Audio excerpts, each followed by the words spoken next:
bisa diselesaikan. Hari ini saudara, kita akan membahas satu tema yang berjudul taat dan setia kepada Kristus.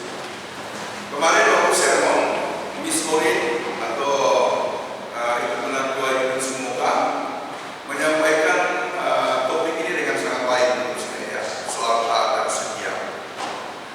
Saya hanya ingin mempertajam pada beberapa hal saja, 3 hal. Yang pertama, 2 orang dari rasul, yaitu murid Yesus, itu ditangkap di Bait Allah. Nah, siapakah 2 orang itu? Yaitu Petrus. Ada yang tahu yang kedua siapa? Karena memang tidak diberitahu di dalam Alkitab. Ada yang tahu? Atau ada yang bisa terka? Orang yang kedua siapa? Ada yang bisa terka? Terka saja. Ada selain Petrus sama lagi satu? Ya? Ada? Maaf ya? Yang kedua, coba sebutkan saja. Siapa tahu kena? Ya kan? Gak ada gambaran, gak ada bayangan. Yang kedua itu Yohanes. Ya.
dia berani berkata, kita harus lebih taat kepada Allah daripada kepada manusia.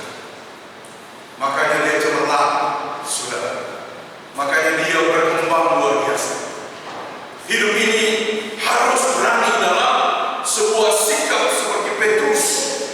Harus lebih taat kepada Allah, kepada Tuhan daripada kepada manusia. Itu yang pertama. Yang kedua, saudara, dia sangat-sangat dibenci oleh mahkamah agama. Sampai-sampai mereka ingin membunuh dia. Tapi datanglah atau muncullah atau berdirilah seorang anggota Sanhedrin, seorang anggota mahkamah agama yang bernama Gamaliel.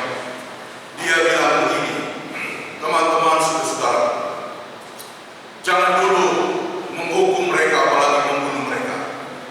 Sebab begini, dulu ada Teudas, dia itu bangkit